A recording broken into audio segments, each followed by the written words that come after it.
fresquecitos. De hoy pues no vamos a tocar ningún tema, sino vamos a tratar de discutir el laboratorio número 2, que ya todos pues me imagino yo que analizaron y resolvieron. Entonces, vamos a trabajar esta tarde y noche sobre el mismo, esperando pues que la mayoría haya resuelto, haya no solo analizado, sino resuelto el laboratorio. Vamos entonces a pedirle a Javier que nos haga el favor de proyectar el laboratorio para ver los 3 casos y pues con el aporte de las respuestas de cada uno de ustedes, pues vamos a ir analizándolo y pues resolviendo algunas dudas, escuchando comentarios, sugerencias en relación a ese laboratorio.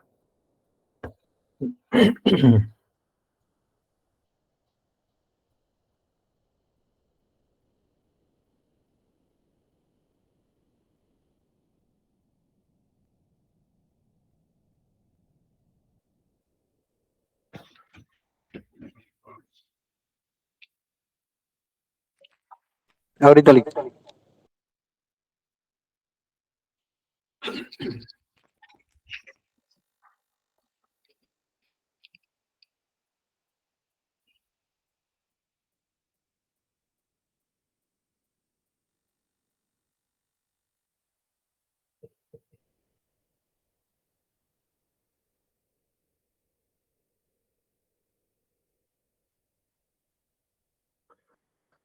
Muchas gracias, Javier. No sé si aprecian la pantalla y la presentación. Sí, Lick, sí aparece. Sí, licenciado. Bueno, muchas gracias. Bien, entonces, aprovechando el tiempo, vamos a iniciar con el primer caso. Y para ello le vamos a pedir a él y Michael, o a Michael Rivas Valenzuela, para que nos apoye con la lectura del caso y así luego responder las preguntas. Claro que sí, Lick, con mucho gusto. Buenas tardes. Buenas tardes. En el periodo denominado La Verdad, se publicó la noticia que, perdón, Periódico, ¿no? Sí, periódico denominado la Verdad, se publicó la noticia que el señor Joel Pasteur Corona fue víctima del delito de estafa propia. El Ministerio Público inmediatamente inició de oficio la investigación para determinar la existencia del delito y la posible participación de Lorenzo Pantaleón Escalante, persona que se indica el agraviado como supuesto responsable del hecho delictivo. Santos Valverde Bostón, amigo y vecino de la víctima y del sindicado, al enterarse de la noticia, procedió a la detención del señor Pantaleón Escalante, quien se conducía a pie de la vivienda del agraviado, poniendo al detenido a disposición del juez de paz penal de turno para aclarar su situación jurídica. Muchas gracias. Muy bien. Diga. ¿Leo la Sí, No, no, ahorita le voy a continuar yo, gracias. está bien, gracias. La primera interrogante que se formula es si el ente es responsable de la persecución penal, de acuerdo al artículo 151 de la Constitución, o sea, el Ministerio Público, en el presente caso, en el caso concreto, dice, está facultado para iniciar de oficio la investigación en el presente caso. A ver, Diego Samuel Khalil Chonay, ¿cuál fue su respuesta en esa primera pregunta? Licenciada, buenas tardes. Buenas tardes. Bueno, yo puse que no, ya que el Ajá. delito, a pesar de que es estafa propia, según el artículo 263 del Código Penal, está Ajá. catalogado, según el artículo 24 ter del Código Procesal Penal, como delito de acción pública. Esto dependiente de instancia particular. Ajá. Ajá. Denuncia o querella para que el Ministerio Público pueda iniciar las investigaciones correspondientes. Ya. O sea, se debe poner una denuncia o querella para que el MP pueda iniciar las Ajá. investigaciones correspondientes. Entonces, entiendo que según usted, previamente a que el Ministerio Público inicie la investigación, es imperativa la interposición de una denuncia o querella. Sí, licenciado. Ok, gracias. Darlene Duque, ¿qué piensa aquí de la respuesta que dio mi compañero?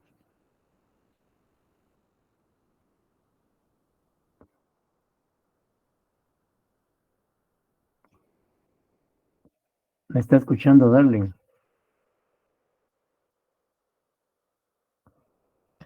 Melissa Chaikov, ¿qué piensa?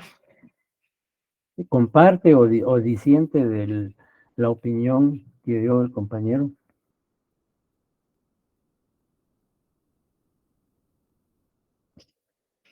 ¿O alguien quisiera opinar? Ya que los Licenciado, compañeros... yo también estoy de acuerdo con el compañero. El Ministerio Público no procede de oficio, primero tiene que ponerse una denuncia. Ujú, ujú. Muy bien, alguien levantó la mano que tiene la palabra. Catherine Gallardo, te escucho.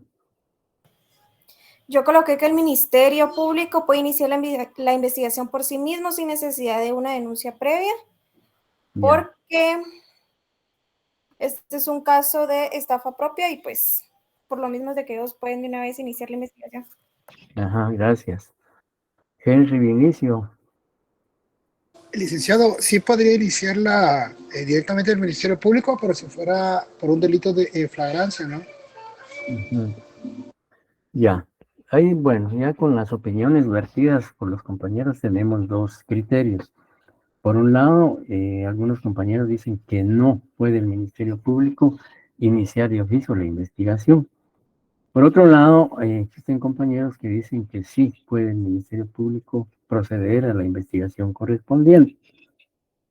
Realmente, y como señalaba el compañero Calel, realmente de acuerdo, si nos vamos al artículo 24 ter del Código Procesal Penal, que se refiere a las acciones públicas dependientes de instancia particular, entre los delitos que requieren instancia particular, encontramos en el numeral 6 el delito de estafa. Dice estafa que no sea mediante cheque, sin provisión de fondos. Esto significa que, en el caso concreto, al referirse a una estafa propia, regulada en el artículo 163 del Código Penal, pues la respuesta correcta es que el Ministerio Público de oficio no puede iniciar la investigación. ¿Por qué?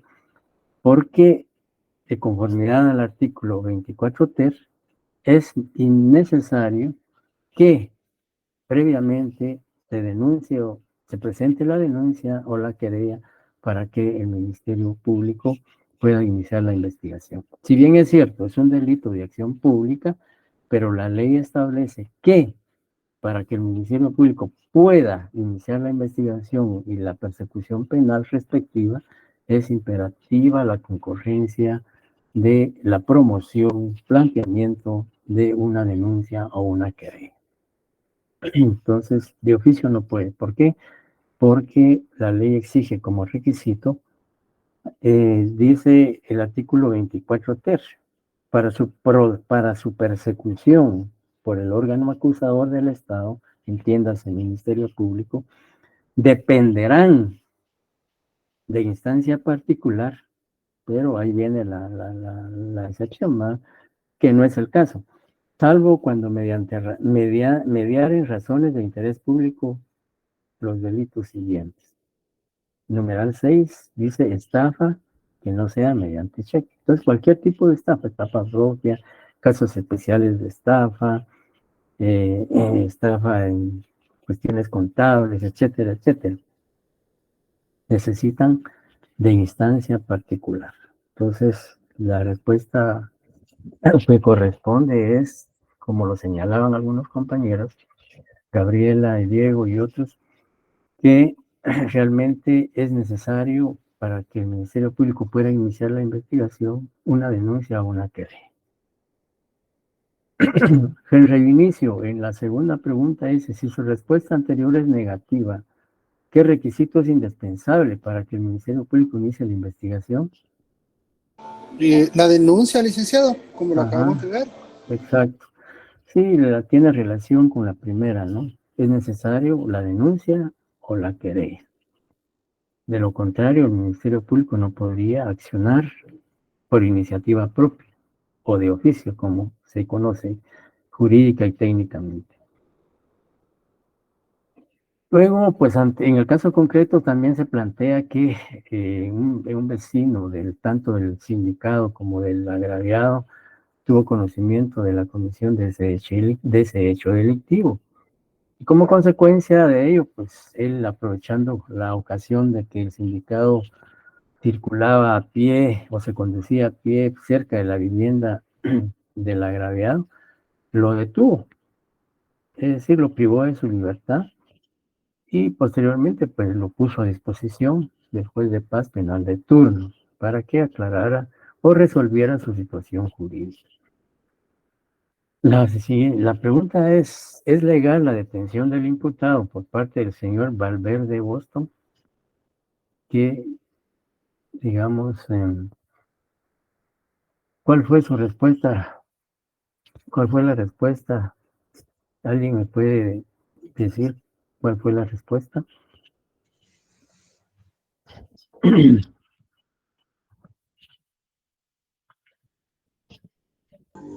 Lick, buenas tardes. Buenas tardes. Buenas tardes. Buenas tardes, La detención, Gabriel. yo puse que la detención es ilegal, Ajá. puesto que solo, primero, cuando una persona particular puede retener a una persona, dice, pero siempre que lo haya, que sea un delito, digamos, en flagrancia. Pero si digamos, por una noticia o por una denuncia, yo particular no lo puedo detener, puesto que la ley es clara al decir que si se cometiera un delito, que cualquier persona puede retener a otra, toda vez exista, digamos, flagrancia, pues uno ve que se cometió un delito, pues, pero por una noticia o por eso no lo puede retener, pues, ¿verdad? Eso es lo que yo consideré. Ya, el compañero Gabriel dice que la detención es ilegal porque no concurre flagrancia. ¿Alguien más tiene una opinión distinta o comparten el criterio de Gabriel? Licenciado. Sí, Gabriela. Sí, licenciado, también no existe una orden de aprehensión contra la persona y tampoco está en flagrancia, entonces es algo ilegal. Y no sé si estará bien, pero yo vi en el artículo 257 que cualquier persona está autorizada a practicar la aprehensión e impedir el hecho punible que produzca consecuencias, o sea, que vaya a causar algún daño. Pero en este caso no era así. Muy bien. Sí, más adelante íbamos a hablar de eso, pero adelantándonos en efecto. Dice Heidi Elizabeth que los únicos acusados son agentes de la Policía Nacional. Sí, es cierto, el artículo 157 dice que para privar de libertad a una persona debe mediar orden judicial o flagrancia o cuasi flagrancia, que son supuestos que establece el artículo 257. Sin embargo, en el segundo párrafo del artículo 257 se hace una excepción y se permite que cualquier persona pueda detener al sindicado o al imputado siempre y cuando haya flagrancia o cuasi flagrancia. Y más adelante vamos a explicar, quizá ustedes ya saben que es la cuasi flagrancia. Entonces, digamos, como no se dan esos supuestos, no hay flagrancia, ni cuasi flagrancia, ni orden judicial, pues no podía detenerlo, porque no se dan los casos de excepción que establece el segundo párrafo del artículo 257 del Código Procesal Penal. ¿Alguien me había levantado la mano? Yo licenciado, porque le iba a citar el 205 del Código Penal. Sí, ahorita vamos con eso. Gracias, licenciado. Porque está en la pregunta, el numeral o el inciso D. Entonces ya estamos claros de que la detención es ilegal. ¿Por qué? Porque no hay flagrancia, no hay cuasi flagrancia, no hay orden judicial para detener a la persona. Si se diese alguno de esos aspectos, entonces sí, la detención fuese legal porque la ley faculta, la ley permite a todo ciudadano que presencie la comisión de un hecho punible para evitar consecuencias mayores o más graves, puede detener inmediatamente a esa persona, al sindicado, y ponerlo a disposición del juez competente. Henry, inicio, quería preguntar algo. Perdón, Elix, se quedó la manita arriba. Ok, gracias.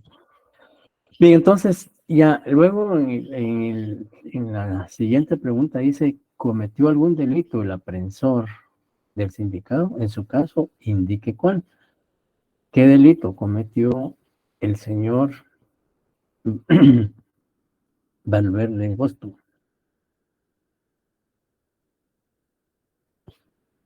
El de aprehensión ilegal, licenciado, del Sí, 205 del Código Penal. ¿le puede dar lectura, por favor? De acuerdo, dice el particular que fuera de los casos permitidos por la ley, aprendiera a una persona para presentarla a la autoridad, será sancionado con multa de 50 a 200 quetzales. Muy bien. ¿Qué piensan los compañeros? ¿Será ese el tipo penal imputado o imputable al aprensor?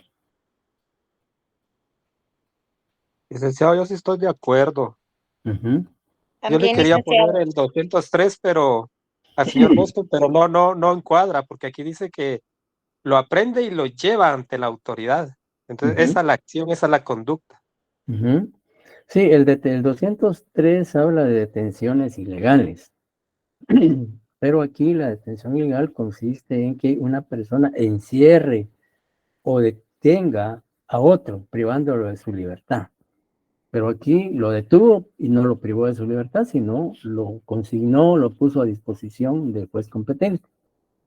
¿Ya? Entonces, el delito, digamos, que se le puede atribuir al aprensor es, como lo decía Henry, el de aprehensión ilegal regulado en el artículo 205 del Código Penal. ¿O alguien más quisiera agregar algo?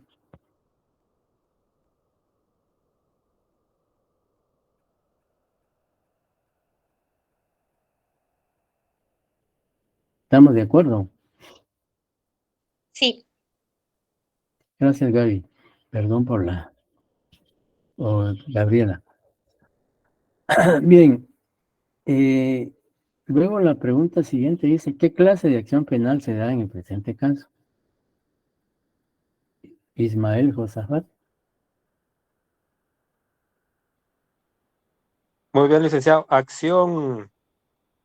Acción pública dependiente de instancia particular. Ujú, ujú, Esta es la que ujú. yo coloqué, Sí, del claro. 24 del CPP. Ujú, ujú. ¿Qué piensan los compañeros? ¿Es acción pública dependiente de instancia particular pública o acción privada?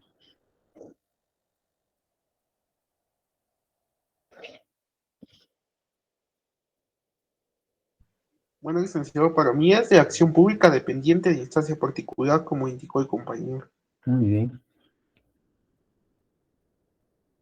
Bien, Byron Alexander. Sí, yo coloqué que se da acción pública, pero se debió dar acción pública a instancia de particular, porque como la pregunta formula qué clase de acción penal se da en el presente caso, Ujú. y la que se dio fue pública, que no fue la correcta, pues, pero yo así entendí la pregunta, no sé si estoy bien. No, digamos, recordemos que el Código Procesal Penal clasifica la acción penal en tres clases: la acción pública propiamente dicha, la acción pública dependiente de instancia particular o autorización estatal, y la acción privada. En este caso, la respuesta correcta es que es una acción penal pública dependiente de instancia particular, porque para que el Ministerio Público proceda a la investigación de rigor, es menester la promoción de una denuncia o una querella. Entonces, la respuesta correcta es que es acción pública dependiente de instancia particular, como lo señalaron algunos compañeros. Bien, En cuanto a artículos citados o artículos que se aplican en el caso concreto, ¿y qué artículos de la Constitución citaron? Si es que citaron, o creen ustedes que no hay ninguno de la Constitución que pueda aplicarse en el caso concreto. Licenciada, perdone, yo cité el artículo 7 de la Constitución de la notificación de la causa de detención. En la pregunta número, en el inciso A. Perdón, en el inciso, sí, en el inciso A, exacto. Es el único constitucional que puse. Ya, solo el 7. Kevin Pacheco. Sí, licenciado. De hecho, cité varios artículos, desde la 1, que es la protección a la persona, la 2, que son los deberes del Estado, la 4, que es la libertad de igualdad, que ya que se violó la libertad del presunto implicado o el que realizó el delito. También el artículo 6, que es la detención legal, la 7, notificación de la causa de detención, la 8, derechos del detenido, la 9, interrogatorio de detenido o presos, la 10, que son centros de detención legal, la 12, que son los derechos de defensa, la 14, la presunción de inocencia y publicidad del proceso, la 17, que no hay delito ni pena sin ley anterior, la 44, que es derechos inherentes a la persona humana, la 46, que también que es la preeminencia del derecho internacional, que también podría haber un convenio o algo que podría citarse. Y bueno, son esos artículos que se utilizan. Está bien, me parecen bien. Sí, la verdad es que es amplio, ¿verdad? Sí, digamos, incluyó la mayor parte de artículos que se refieren a las garantías o derechos individuales de la persona. Sí, está bien. Luego del Código Procesal Penal, ¿qué artículos consignaron?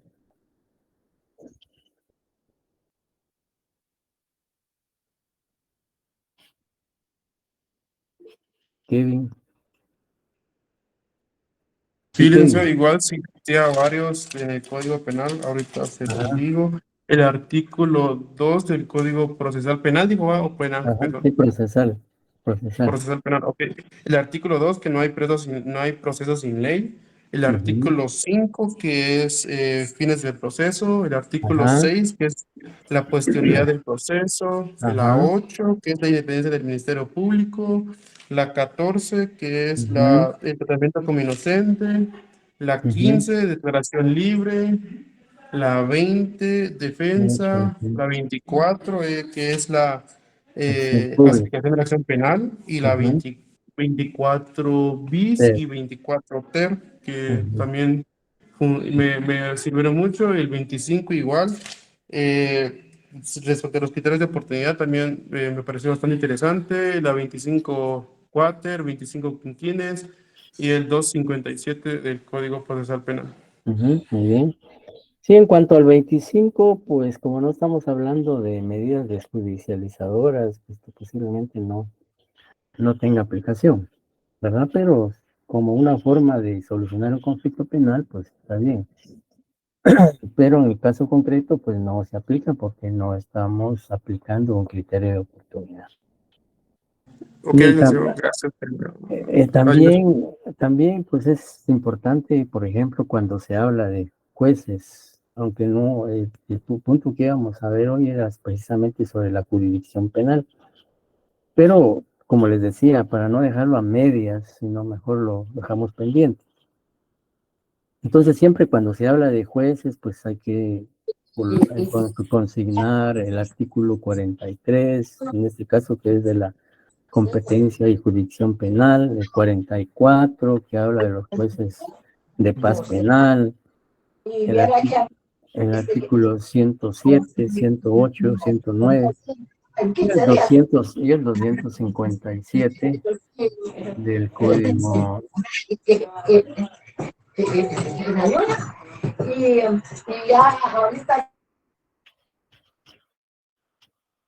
del Código Procesal Penal. Y del Código Penal, ¿qué artículos consignaron? El artículo 205 del Código Penal, retención ilegal. Aprehensión ilegal. No es retención, sino aprehensión. Ok, gracias, licenciado. Y siempre no olviden el 35 y el 36, que habla de los autores.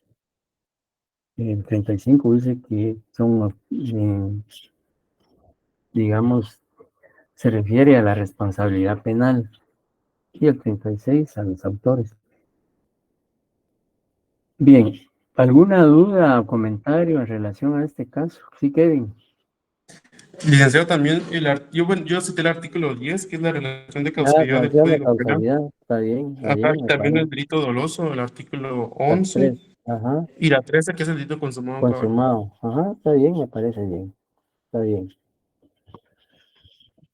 Digamos, en la medida en que uno consigne los artículos realmente que son aplicables al caso, pues eso es importante porque eso fundamenta legalmente, digamos, nuestras respuestas, ¿ya?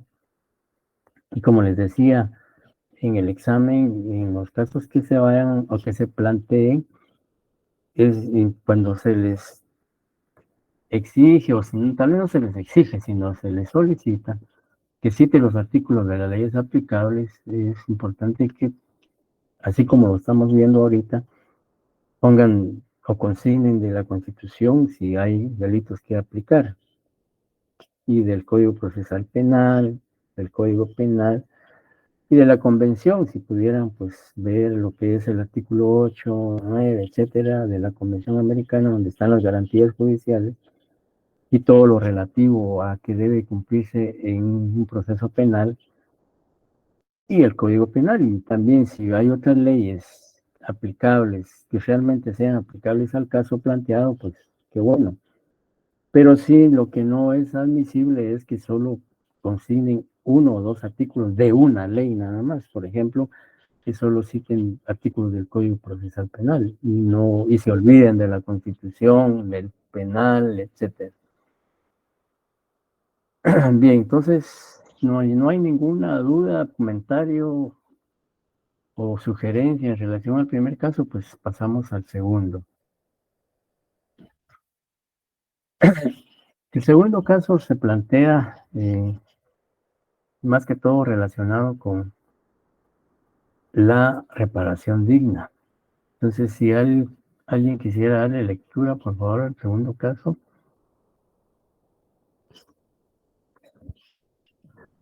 Claro, Liz.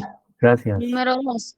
Josefina Celada Comte fue víctima del delito de robo agraviado el 3 de enero de 2022, siendo sindicado del hecho delictivo el señor Ricardo Rosales León. La agraviada presentó la acción de reparación digna el 23 de julio de 2023, reclamando el pago de daños y perjuicios causados por el delito. Durante el trámite de dicha acción, el sindicado falleció. La víctima solicitó al Tribunal Primero de Primera Instancia Penal de Sentencia, que conoce el proceso, que la acción reparadora continuara contra los herederos del imputado. El tribunal rechazó la solicitud, argumentando que no se podía continuar la acción contra los herederos porque ellos no participaron en el delito. Muchas gracias. Bien, continuamos entonces con las preguntas. Por favor, Javier, con la siguiente lámina. Bien, la primera pregunta dice, ¿la acción reparadora que presentó la víctima está dentro del plazo legal?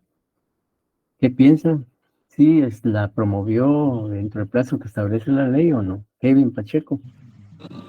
Licenciado, no está dentro del plazo legal, ya que prescribe en un año de acuerdo que la responsabilidad penal proveniente de delito o faltas, o responsabilidad civil, perdón, proveniente de delitos o faltas, prescribe en un año de acuerdo al artículo 1513 del Código Civil y el 1673. Ajá, muy bien. ¿Alguien más que tenga una respuesta distinta o compartimos la respuesta de Kevin?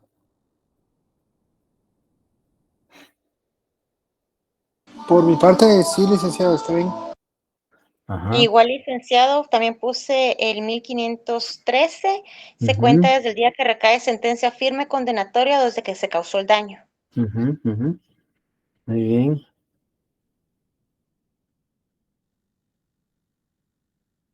¿Alguien más? Licenciado, tal Sí. vez solo para agregar que yo igual estoy de acuerdo que no, ni penal ni civilmente hablando, ya que la reparación digna se debe promover en el mismo proceso penal cuando se dicta la sentencia condenatoria. Según el artículo 124 del Código Procesal Penal. Ajá. Muy bien.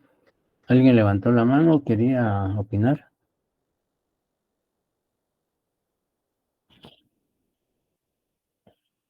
Bien, en efecto, la respuesta de los compañeros que han participado es la correcta.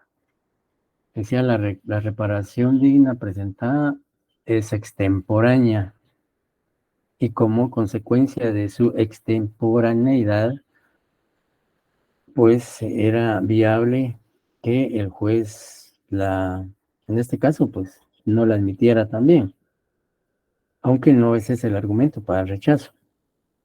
Pero sí, en efecto, pues no la planteó dentro del año que establecen los artículos, como decían ustedes, 1513 y específicamente 1673 del Código Civil, que habla de la prescripción.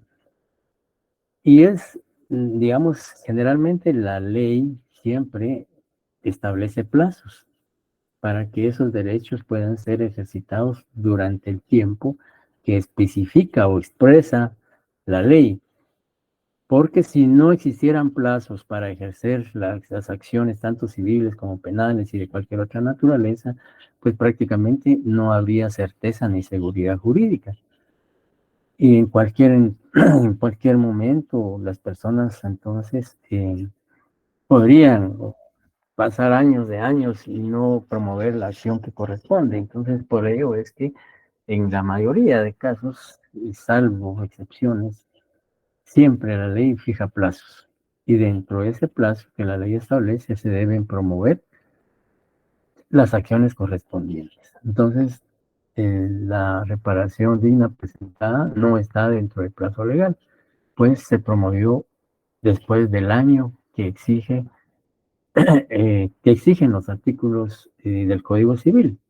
Y en este caso, pues se aplica el Código Civil porque ni el Código Penal ni el Código Procesal Penal hablan del plazo para promover la reparación digna.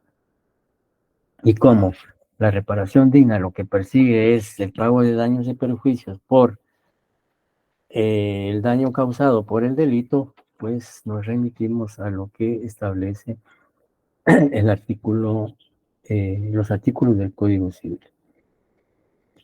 Bien, entonces la segunda pregunta pues tiene relación con la primera, ya prácticamente lo mencionamos, dice, ¿cuál es el plazo que establece la ley? Sí, diga.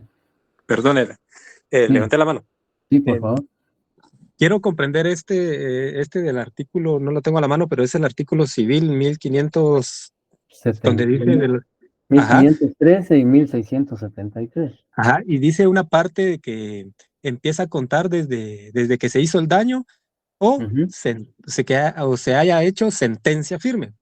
En este caso, como no se dio sentencia, se tenía que contar a partir desde que se hizo el daño, ¿verdad? Ajá, exacto. Pero tomamos el supuesto de que el señor el transgresor no se haya muerto, sino que se haya dado sentencia, la víctima no haya pues hecho este recurso de reparación digna durante este año desde que se cometió el delito, lo podría hacer cuando se da la sentencia. Sí. A partir de ahí cuenta otro año también. No. De allá no, ¿eh? No. Dice el artículo 1673 establece dos supuestos. Ahorita le doy la mano a José Eduardo. ¿Usted José Eduardo? No. No, José señor. Eduardo. Sí, José Eduardo, diga. Quería agregar un capítulo también a la respuesta a la pregunta 1, que la responsabilidad penal es personalísima, artículo 21 del Código Penal. Ajá.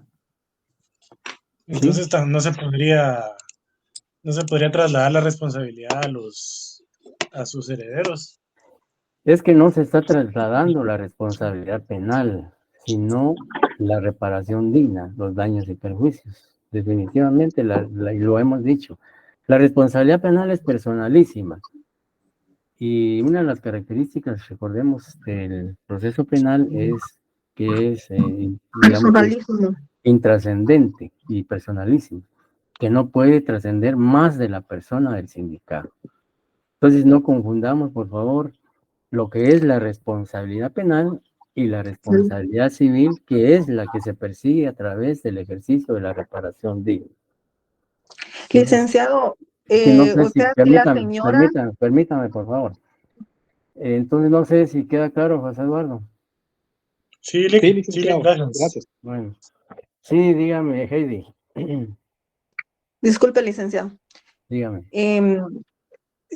Lo que usted estaba explicando, yo recuerdo que usted en clase también explicó de que la responsabilidad civil, en este caso, si la señora hubiera cumplido con el plazo, sí podrían los herederos hacer la reparación digna.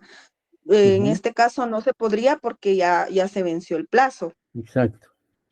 Sí, está bien. Y eso era lo que quería aportar, licenciado. Sí, está bien, sí, también es otro argumento, efectivamente, pero vamos atendiendo a lo que decía ahí mi compañero que preguntó si contaba un año más. De acuerdo al artículo 1673, hay dos supuestos para promover digamos, evitar que haya prescripción. Dice, la acción para pedir la reparación de los daños o perjuicios a que se refiere este título prescriben en un año, ¿ya? Digamos, ese año que establece la norma citada empieza a computarse a partir de que, como dice el primer supuesto, contado desde el día en que el daño se causó. Pensemos que hoy se cometió un hecho delictivo y se causa el daño ahorita 29 de agosto del 2023. Hasta el 29 de agosto del 2024 tendría la víctima o agraviado para promover la reparación digna o reclamar daños y perjuicios provenientes del delito o falta. Si lo hace el 2-3 de septiembre del 2024, pues obviamente precluyó su derecho. Ya no podría plantearla, por supuesto, pero porque el derecho de petición garantizado en el artículo 28 constitucional, pues permite que se hagan las peticiones ante las autoridades correspondientes. Sin embargo, esta petición ya no va a tener eficacia jurídica en virtud de que se promueve fuera del plazo establecido en la ley.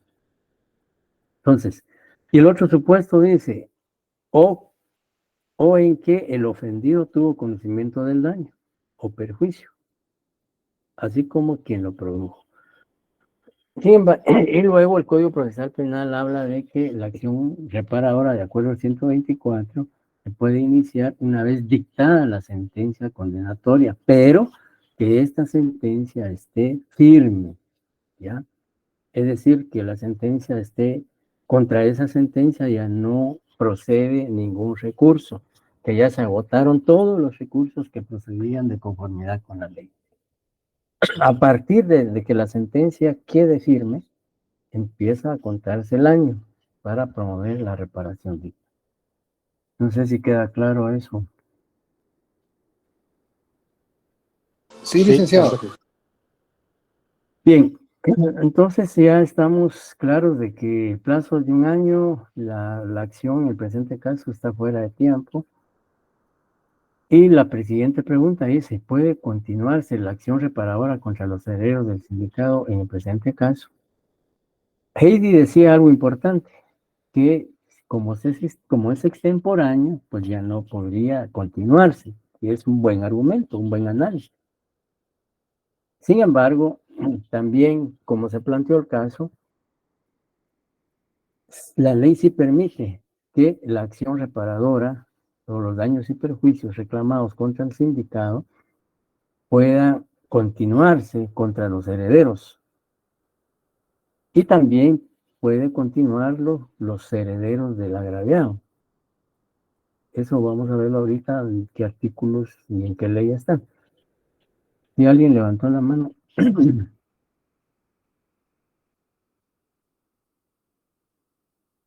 ¿Alguien quería preguntar antes de continuar? Sí, licenciado. Buenas. Sí, diga, Gaby. Yo puse que no puede continuarse la acción reparadora y me Ajá. basé en el artículo 101 que dice que la responsabilidad se extingue por muerte del procesado o condenado, y el Código Penal artículo 102, la pena se extingue en numeral 2 por muerte del reo. Sí, pero estamos hablando de la responsabilidad penal. Usted tiene razón, pero es en cuanto a la responsabilidad penal, pero aquí estamos hablando de la responsabilidad civil.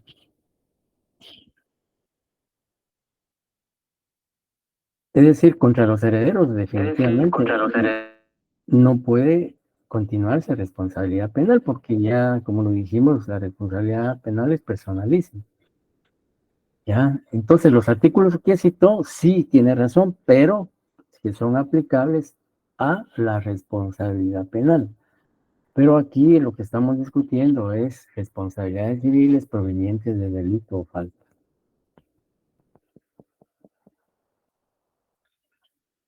¿Alguien más? Gabriel. Sí, yo consigné que sí se puede continuar en el supuesto de que lo que dice el artículo 115 del Código Penal, Ajá, de la muy bien. transmisión, la responsabilidad civil del delito o falta se transmite a los herederos del responsable. Igualmente, se transmite a los herederos del perjudicado. O sea, si la reparación digna se le dio trámite y, digamos, el perjudicado muere, los herederos pueden reclamar, digamos, la consecución de esa reparación, ¿verdad? Sí. O el reclamo en dinerario, sí, o del bien a lo que haya sido condenado el sindicado, ¿verdad, Lee? Sí, digamos, en cuanto a esta pregunta, se pueden dar los dos supuestos. Por un lado, el argumento que decía Heidi, como el caso está planteado como es extemporáneo, pues obviamente no se le daría trámite, y por ser planteada la acción fuera del plazo establecido en la ley. Por otro lado, también la ley permite que digamos, la reparación digna iniciada pueda, digamos, contra el imputado, y en el caso que él falleció durante el trámite del proceso, entonces puede continuarse esa reparación digna contra los herederos. Y si en caso falleciera la víctima o agravado, pues también los herederos pueden continuar esa acción reparadora, o sea, reclamar daños y perjuicios provenientes del delito o falta. Cualquiera de los dos argumentos son válidos. Bien, Vinicio Esteves. Licenciado, perdone, y siempre en base con el 115 del Código Penal, ¿verdad? Exacto. Perfecto, Ajá. gracias. Sí, íbamos a hablar ahorita de los artículos, pero ya que ustedes lo mencionaron, pues en efecto, el artículo 115 del Código Penal es el que permite o habilita la prosecución de la reparación digna contra herederos del imputado, y también que los herederos de la víctima, en caso falleciera, pues pueden continuar. Bien, entonces, ahora la pregunta dice, ¿es legal el rechazo de la solicitud de la víctima por parte del tribunal?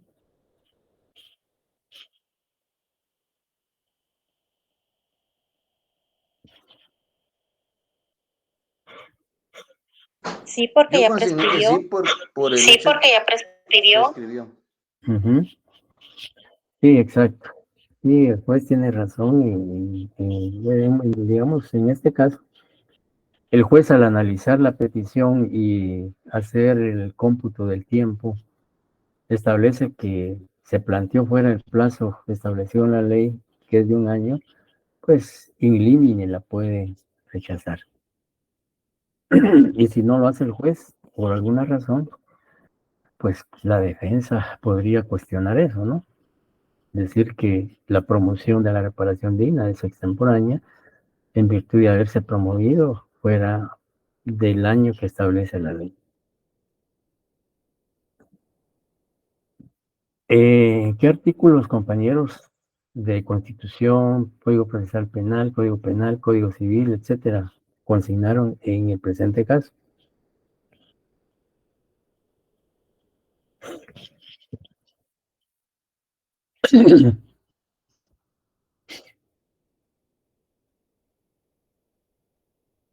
José Eduardo Flores.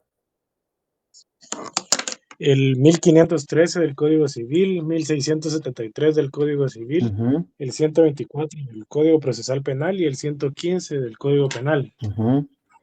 Muy bien. De la Constitución no mencionó ninguno.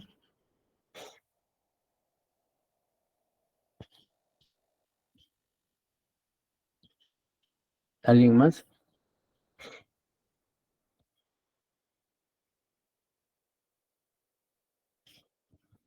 Licenciado, de la Constitución, igual abarqué el artículo 1, el artículo 2, el 39, el 41 y el 44.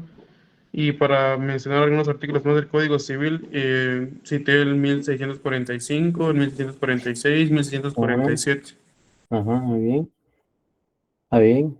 Y también en el artículo de la Constitución, el artículo 5 y el artículo 28, que habla del derecho de petición y la libertad de acción. También es importante en el Código Civil el artículo 920, que habla de la responsabilidad de los herederos. El artículo 920 del Código Civil, además de los que mencionó Kevin, 1513, 1645, 1646, 1647, 1673. Y del Código, sí, ¿Puede repetir el del Código Civil 900, qué dijo? 920. Gracias. El Código Procesal Penal, pues, el artículo 2, el artículo 4, el artículo 5, el artículo 6, el 14, el 16, el 20, 43, 48, el 124. Del Código Penal, ¿qué artículos consignaron?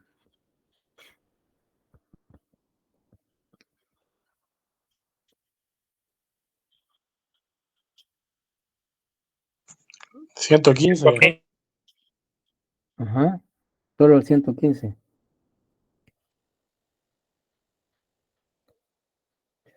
Bien, ahí podemos consignar el 35, el 36, el 112, que habla de que es penalmente, que la persona que comete un hecho delictivo es responsable penalmente y civilmente. 112, 115, 119, 122 del Código Penal.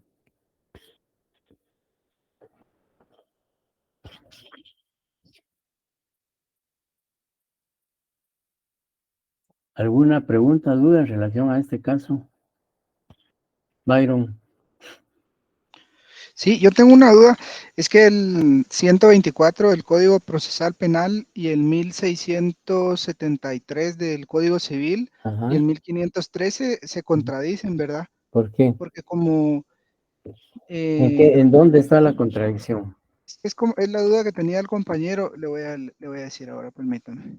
El 1513 tiene un supuesto en el segundo párrafo que dice, la prescripción corre desde el día en que recaiga sentencia firme condenatoria o desde en que se causó el daño. Y el 1673 establece que la acción para pedir la reparación de daños y perjuicios a que se refiere este título prescribe en un año. O sea, ahí de una vez está estableciendo que es un año el tiempo. contado desde en que se causó el daño. Yo recuerdo que la ley del organismo judicial dice que las leyes, solo no lo recuerdo textualmente exacto, pero dice que las leyes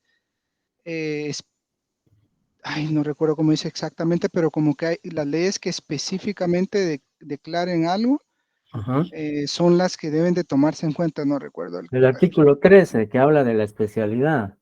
Sí, Que las sí creo. leyes especiales prevalecen sobre las leyes generales. Sí, y No como sé, acá el es el artículo 1600... 13 de la ley de lo mismo judicial, si lo puede leer y luego lo comentamos. Va, ahora lo leo. Acá está. Primacía, artículo 13, ley del organismo judicial. Primacía de las disposiciones especiales. Las disposiciones especiales de las leyes prevalecen sobre las disposiciones generales de las mismas o de otras leyes. Ahí es donde surge mi duda, porque el 1673 lo considero yo como algo específico y lo 1513 yo lo veo como En algo general, general. así Sí, es, tiene porque razón.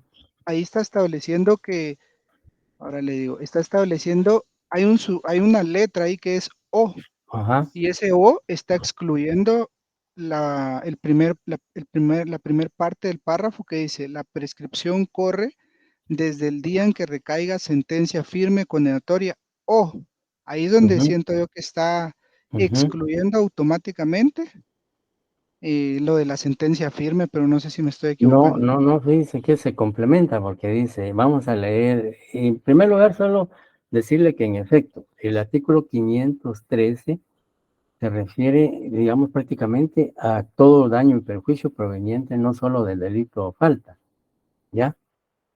Sino por cualquier otra circunstancia. Por eso usted tiene razón al decir que esta norma es general. Y dice el artículo 1513, prescribe en un año la responsabilidad civil proveniente de delito o falta, y las que nace de los daños o perjuicios causados en las personas. Aquí incluye también el delito o falta y cualquier otro tipo de daño contra las personas que no necesariamente sean provenientes de delito o falta. Ahí, bueno, la segunda parte dice, la prescripción corre desde el día en que recaiga sentencia firme condenatoria. Lo que hablábamos, si el día de hoy el tribunal emite sentencia condenatoria y de aquí a unos 6 meses esa sentencia queda debidamente firme, entonces a partir de los 6 meses, es decir, a partir del día siguiente en que la sentencia condenatoria quede firme, se empieza a contar el plazo de un año, ¿ya? Y luego dice, o desde en que se causó el daño. O sea, se pueden dar, digamos, promover la responsabilidad civil a partir de que haya quedado firme la sentencia. Pero si no lo hizo, digamos, derivado de la sentencia, pues también la ley permite que se haga desde el día en que se causó el daño. Quizá, digamos, da la impresión de que, digamos, de que se excluye, ¿no? O que realmente pudiera existir alguna contradicción, sino que aquí básicamente con el artículo 1513 contempla los dos supuestos, que haya sentencia condenatoria firme o el día en que se causó el daño proveniente del delito o falta. Y luego el artículo 1673 dice, la acción para pedir la reparación de los daños y perjuicios a que se refiere este título prescribe en un año, contados del día en que el daño se causó o en que el ofendido tuviera conocimiento del daño o perjuicio, así como quien lo produjo. Aquí básicamente también el artículo 1673, aquí es prácticamente da la posibilidad de que el daño no sea, que se trate de un daño digamos, que se haya causado no necesariamente por la comisión de un delito o falta, sino cualquier tipo de daño.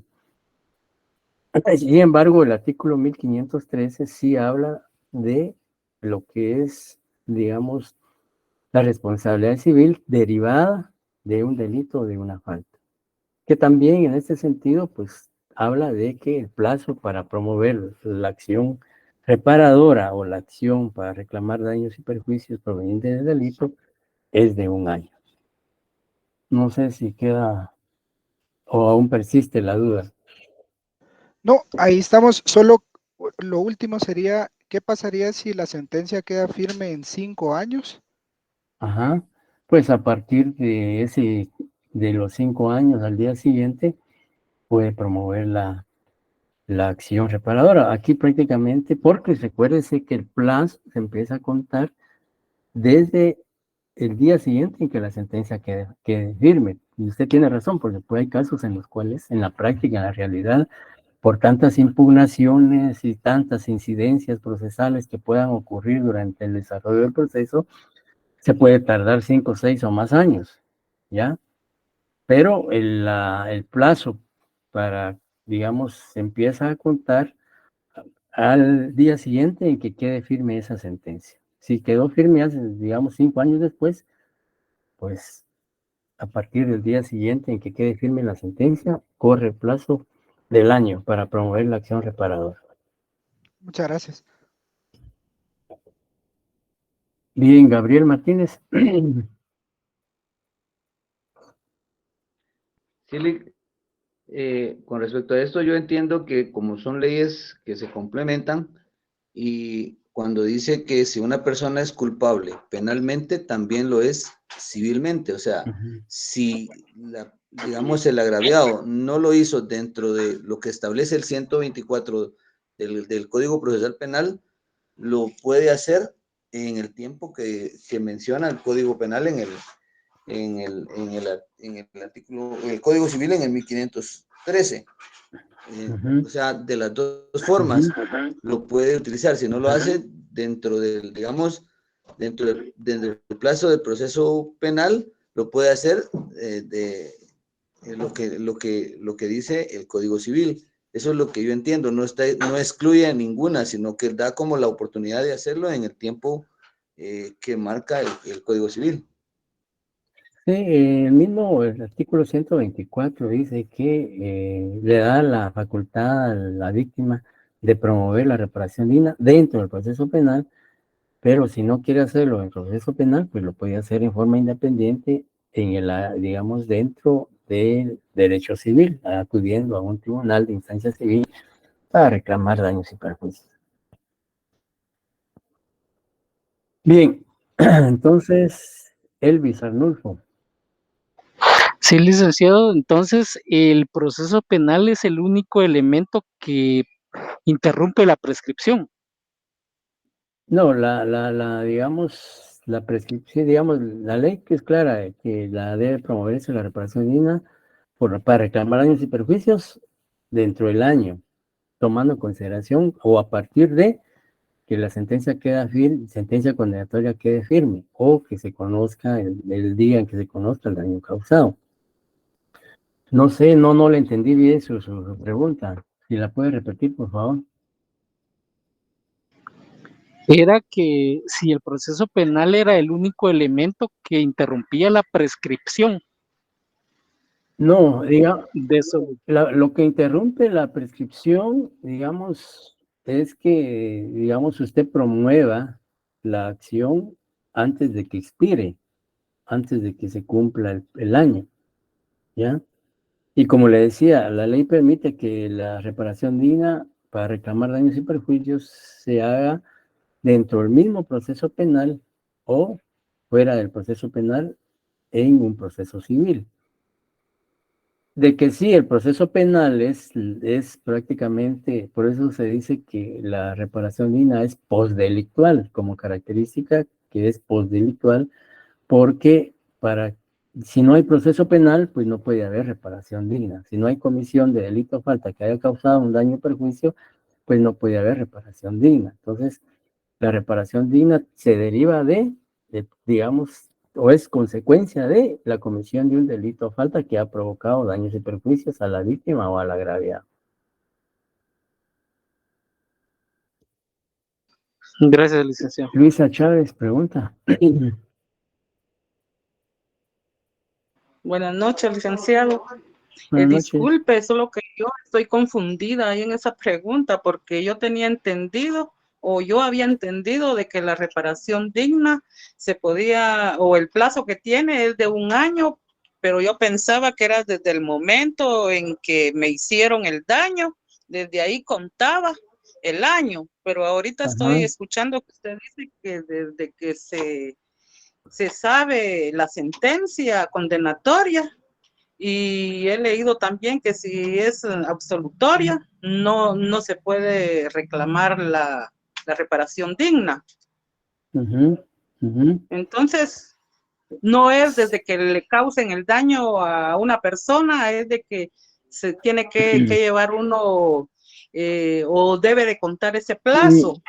Mire, en la práctica y en la realidad, muchas veces lo que se hace cuando una persona es víctima de la comisión de un hecho delictivo y promueve la acción penal, presentando la denuncia o querella, muchas veces de una vez ellos se pronuncian en forma provisional de que van a promover la reparación o promueven la reparación digna, ¿ya?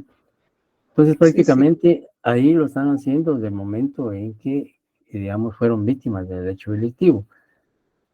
Es decir, que ellos digamos, provisionalmente, digamos, solicitan que en un digamos, sean admitidos como creyentes adhesivos y al mismo tiempo como actores civiles para reclamar daños y perjuicios.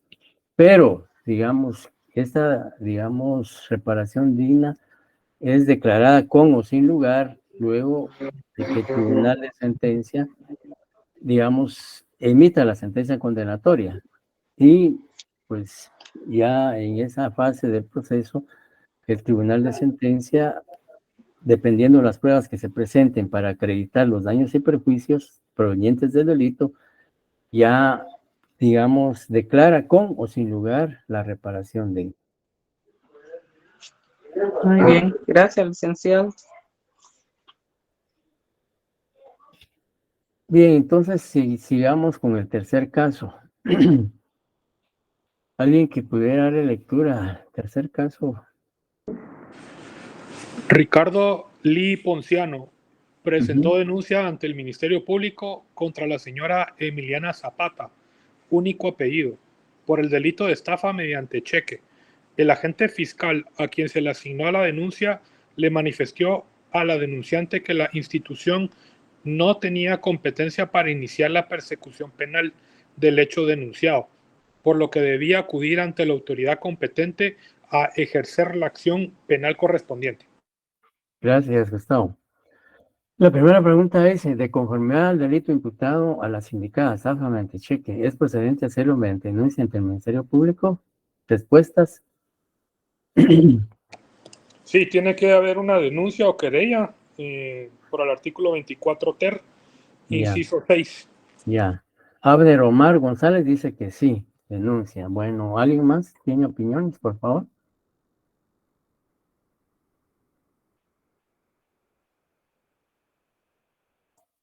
¿Estamos de acuerdo con lo que dice Gustavo? No, licenciado. Sí, sí, digan. Rudilio dice que no, por eso es acción privada. Sí, es acción privada, el artículo 24 cuáter, numeral 5, estafa mediante cheque, dice. Serán perseguibles solo por acción privada los siguientes delitos. Numeral 5, estafa mediante cheque. Ajá, muy bien. En efecto, la respuesta correcta es que, digamos, dice la pregunta de conformidad al delito imputado, ¿es procedente hacerlo mediante denuncia ante el Ministerio Público? No.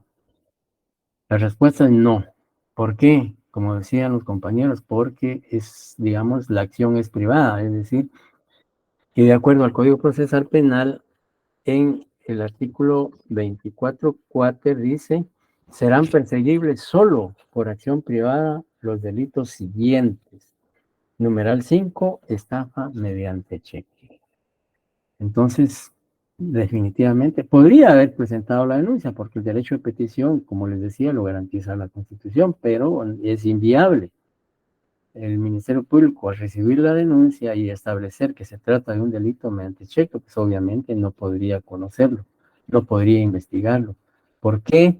Porque tiene prohibición de conformidad al artículo 24 cuáter, que dice que serán perseguibles solo por acción privada los delitos de estafa mediante cheque.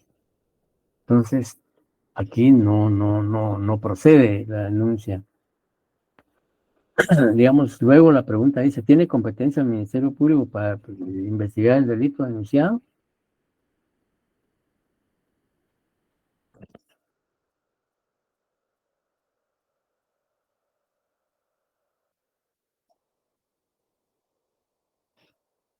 Bien, definitivamente no, ¿verdad? Porque es un delito que, de acuerdo a la ley, solo procede por acción privada. Y el Ministerio Público no tiene participación en los delitos de acción privada, salvo en algunas circunstancias que el juez le pida un apoyo por una investigación breve, etcétera. De lo contrario, no tendría mayor intervención. Dice, si el Ministerio Público no tiene competencia para iniciar la persecución penal en el presente caso, ¿qué autoridad es la competente? Compañeros, los que dijeron que era de acción privada, ¿qué autoridad debe conocer este caso entonces? Los juzgados civiles. ¿Perdón? ¿Juzgados ¿Los civiles? juzgados civiles? No, porque los juzgados civiles no pueden conocer de delito. Dice Rudilio, tribunal de sentencia, muy bien, es un tribunal de sentencia. Es un tribunal de sentencia el que debe conocer este proceso. José Eduardo. No se presenta la denuncia en gestión penal y esta la traslada, la sortea a algún juzgado de primera instancia penal. De sentencia. No, de primera instancia penal. Sí, Porque pero es la de primera parte sentencia. es. Pero es de Ah, sentencia sí, correcto. penal. Ah, Ujú. sí, eso. Ujú. Así es. Solamente, Lick. Gracias. Entonces el Ministerio Público no tiene, digamos, luego el numeral, otro inciso, dice, si el delito de estafa ante cheque no puede hacerse a través de denuncia, ¿por qué medio debe promoverse la acción penal? Acción privada. Byron Alexander, ¿qué dice Byron? Sí, solo es que era sobre la anterior, perdón, del tribunal de sentencia. ¿Cuál sería el artículo o el fundamento de ese? Ahorita Perdón. vamos, Disculpe, gracias. ahorita vamos. Bien, el delito de estafa ante cheque, si no se puede hacer por denuncia, ¿por qué medio se hace entonces? Fernando López. ¿Demanda, licenciado? No, la que demanda es en la vía civil. Perdón, licenciado. No tenga pena. es por medio de la querella según el artículo 474 del Código Procesal Penal. Correcto.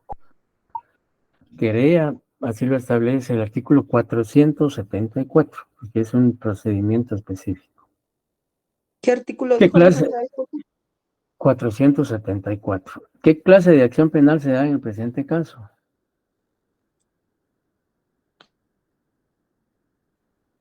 Acción privada. Acción privada, muy bien. Bien, en efecto, aquí prácticamente el aplicable es el concreto, o el específico es el artículo 474, que habla de los procedimientos específicos. Y concretamente se refiere a los delitos de acción privada, que dice que se inician por querella ante un tribunal de sentencia. Y hoy en día creo que está el único que conoce estos casos es el Tribunal Duodécimo de Sentencia Penal. Entonces, como preguntaba Byron, el artículo es el 474, y ahí prácticamente encontramos la respuesta en cuanto a, digamos, que es por querella y ante un tribunal de sentencia, por ser un delito de acción privada.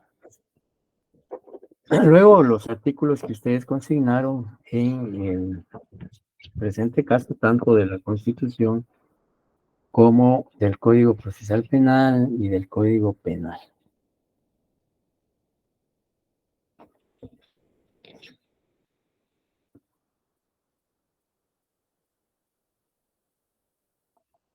Bien, entonces, compañeros, con esto pues estamos tratando de concluir nuestra actividad esta tarde, noche. El día jueves pues no tendríamos clases porque el viernes es nuestro examen, primer examen parcial, y el jueves pues vamos a dedicarnos a hacer los exámenes. Ya sobre el examen pues ya hablamos en su momento, y tal vez solo recordarles que por favor se conecten a la hora indicada al examen a partir de las 19 horas y traten de Antes de enviarlo, cerciórense que vaya correcto su nombre completo, el número de carnet, y que también el examen pues lo envíen para evitar problemas de que no aparezcan los exámenes, etcétera, etcétera. Y el examen, pues como les decía, va a tener una duración de 2 horas por los casos prácticos que se van a plantear. Y pues reiterando su contenido del punto número 1, que era el derecho procesal penal, incluyendo los sistemas procesales que ustedes investigaron, y hasta el último tema que fue la reparación digna. Y pues dijimos también en su momento que el examen comprendía 2 fases, una fase teórica y una fase práctica, que son casos como los que hemos analizado en los 2 laboratorios anteriores. Entonces, por favor, la mayoría de compañeros, si bien es cierto, la normativa de la facultad permite los extemporáneos, pues y hay que justificarlos debidamente. Entonces, hacer lo posible por examen, que todos se puedan examinar el día viernes. Bien, entonces con ello concluimos nuestra actividad y entonces ya estaríamos saludándonos el día viernes, el día del examen. Y reitero, el día jueves, pues como ya tenemos el examen al día siguiente, pues el día jueves nos vamos a dedicar a hacer los exámenes. Entonces no tenemos clase ese día. Gracias, licenciado, muy amable. Bueno, feliz noche, buen descanso. Licenciado, disculpe por la misma plataforma, ¿verdad? Donde recibimos Sí, las clases. así es. Muy bien, gracias, licenciado. Feliz noche. Muy amable, feliz noche. Que pase buena noche. Feliz noche. Buenas noches, buenas noches. Muchas gracias, licenciado. Feliz noche. Buenas noches, buenas noches.